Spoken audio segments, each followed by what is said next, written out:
जो फ़ायदा नुकसान की बात हो रही है वो तो अपेरेंटली नुकसान उसी का होगा जिसकी हुकूमत गुज़िश्ता 15 साल से है और वो पाकिस्तान पीपल्स पार्टी है। मेरे पास इस वक्त मुबशर ये 2018 के जो आम इंतखाबात हैं इसका जो पहला नोटिफिकेशन हुआ था, यानी कि ज़िमनी इंतखाबात से हटकर जो पहला नोटिफिकेशन हुआ था नताइज का, ये पहला नोटिफिकेशन है। और अगर अगले इंतखाबात को पिछले इंतखाबात के नताइज की रोशनी में देखने की कोशिश करें तो क्या मंजरनामा बनता है, मैं आपको थोड़े से फिगर्स बताना चाहूँगा। जो इंतखाबात हुए उसमें 2018 के, उसमें पाकिस्तान तहरीक इंसाफ के सिंध से उसके पास नशिस्तें थी 16 जो पहले नोटिफिकेशन के मुताबिक। बाद में ज़िमनी इंतखाबात हुए, फिर फिगर्स चेंज हुआ। पाकिस्तान मुस्लिम लीग नून की पूरे सिंध में कोई एक नशिस्त भी नहीं थी। पाकिस्तान पीपल्स पार्टी की 36 कौमी असम्बली की नशिस्तें थी।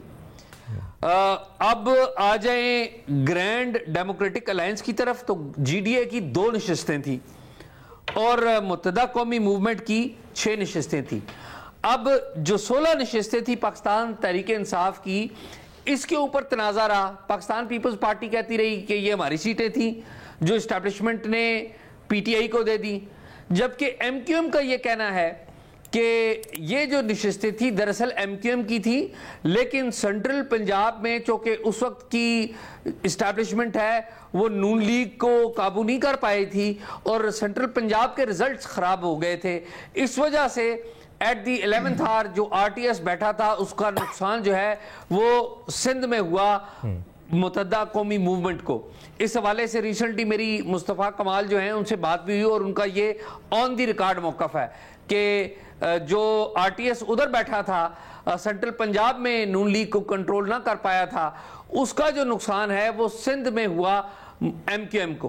तो असल लड़ाई अगर बुनियादी लड़ाई देखी जाए तो ये इन बुनियादी 16 नशिस्तों के ऊपर है जो कि पाकिस्तान तहरीक इंसाफ की थी साल 2018 के इंतखाबात में।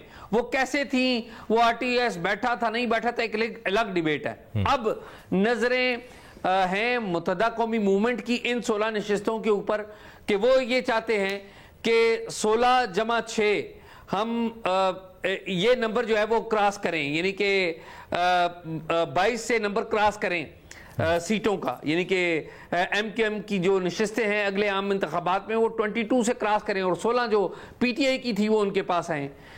पीपल्स पार्टी ये समझती है कि ये जो 16 बुनियादी नशिस्तें थी ये उनके पास आए और मुस्लिम लीग नून के सरबराह जो हैं नवाज शरीफ, उनको ये बताया जा रहा है कि पाकिस्तान पीपल्स पार्टी के सामने अगर इत्तेहाद बना लिया जाए सिंध के अंदर और पाकिस्तान पीपल्स पार्टी के उम्मीदवारों को 1-on-1 मुकाबला करना पड़ जाए तो फिर पाकिस्तान पीपल्स पार्टी के उम्मीदवारों का जीतना जो है वो मुश्किल हो जाता है। आपको पता है कि कल अभी सिंध में इन्होंने तैनात किया है बशीर मेमन को, जो साबिक DG FIA हैं, नून लीग वालों ने उन्हें एडवाइज़र तैनात किया है, नून लीग में तैनात किया है। कल नवाज शरीफ साहब से इनकी मुलाकात भी हुई और आज MQM के वफद की मुलाकात हो गई PMLN के साथ। ये जो PMLN के साथ MQM के वफद की मुलाकात हुई है ये आज की तय नहीं है, ये अंडरस्टैंडिंग पहले की थी। जो भट्टी साहब ने कहा कि ऐसा लगता है, ये ऐसा लगता नहीं, ये बिल्कुल दुरुस्त है।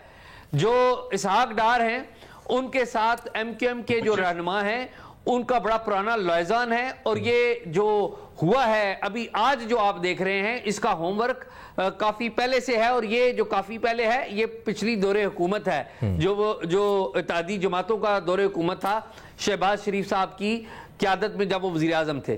तो अब लग ये रहा है कि नून लीग कोशिश ये करेगी कि वो अपना हिस्सा ले, MQM ज़ाहिर है ये कोशिश करेगी अपना हिस्सा ले।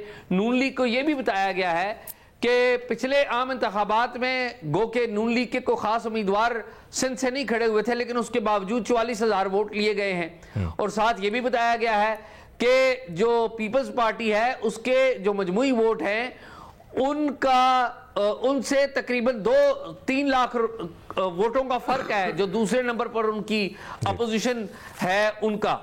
तो अब मुकाबला जो है वो सख्त है, इसमें कोई शक नहीं है। लगता यही है कि नून लीग की जो हवा चल रही है, जिस तरह एस्टैब्लिशमेंट के साथ इनकी एक बज़ाहिर अंडरस्टैंडिंग हुई है और जिस तरीके से नवाज शरीफ साहब वापस आए हैं, उस हवा का जो असर है वो अब सिंध में भी आना शुरू हो गया। और पाकिस्तान मुस्लिम लीग नून के साथ जो MQM का इत्तेहाद है, उसी सिलसिले की एक कड़ी।